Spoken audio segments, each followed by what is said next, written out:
একদিন ঘোড়ার আস্তাবলে বসে কোরআন তিলাওয়াত করছিলেন রাসূল সাল্লাল্লাহু আলাইহি ওয়াসাল্লামের সাহাবী হযরত উসাইদ ইবনে হুজাইর রাদিয়াল্লাহু তাআলা আনহু। এ সময় তার ঘোড়া লাফাতে শুরু করলো। তিনি একটু থামলেন, এরপর আবারও তিলাওয়াত শুরু করলেন। তখন আবারও লাফাতে শুরু করলো ঘোড়াটি। কিন্তু কি কারণে সাহাবীর তিলাওয়াতে ঘোড়াটি লাফাচ্ছিল? বিস্তারিত সঙ্গীতা শাহর ডেস্ক রিপোর্টে। কুরআন তিলাওয়াতের সময় পাশেই উসাইদ ইবনে হুজাইর রাদিয়াল্লাহু তাআলা আনহুর ছেলে ইয়াহিয়া শুয়েছিলেন। তখন সাহাবীর শঙ্কা হলো যে ঘোড়াটি তার ছেলেকে পিষ্ট করে ফেলতে পারে, তাই তিনি কুরআন তিলাওয়াত থামিয়ে তার ছেলের কাছে যান। তখন হঠাৎ মাথার উপর শামিয়ানার মতো কিছু একটা দেখতে পান তিনি। তার ভেতর প্রদীপের মতো অনেক জিনিস পুরো শামিয়ানাটাকে আলোকিত করে রেখেছে, আর সেটা সাহাবী দেখা মাত্রই সেগুলো উপরে উঠে মুহূর্তেই শূন্যে মিলিয়ে গেল। তখন আর সেটা দেখতে পেলেন না সাহাবী।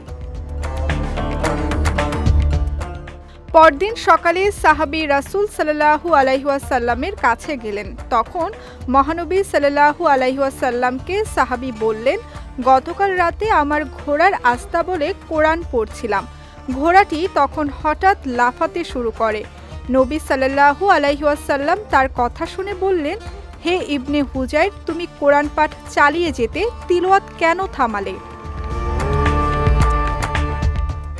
জবাবে উসাইদ ইবনে হুজাইর রাদিয়াল্লাহু তাআলা আনহু বললেন, হে আল্লাহর রাসূল, আমি আবারও পড়া শুরু করলাম। ঘোড়াটি আবারও লাফাতে থাকলো। এবারও নবী সাল্লাল্লাহু আলাইহি ওয়াসাল্লাম বললেন, হে ইবনে হুজাইর, তুমি তিলাওয়াত করতে থাকতে। এবার উসাইদ ইবনে হুজাইর রাদিয়াল্লাহু তাআলা আনহু বললেন, আমি তিলাওয়াত শেষ করে দিলাম, কারণ আমার ছেলে ইয়াহিয়া ঘোড়াটির পাশেই ছিল।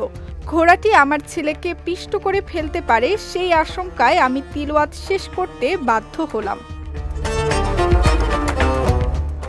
এ সময় এই সাহাবী আরও বলেন, হে রাসূল সাল্লাল্লাহু আলাইহি ওয়াসাল্লাম, আমি মেঘপুঞ্জের মতো কিছু একটা দেখতে পেয়েছিলাম, যার মধ্যে প্রদীপের মতো কোনো বস্তু আলো দিচ্ছিল।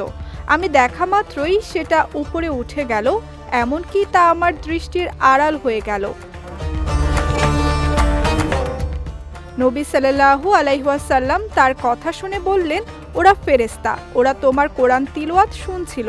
তুমি পড়তে থাকলে ওরা ভোর পর্যন্ত থাকতো, লোকজনও ওদের দেখতে পেত, ওরা লোকজনের দৃষ্টির আড়াল হতো না। সঙ্গীতা শাহ, বিজয় টিভি নিউজ ডেস্ক।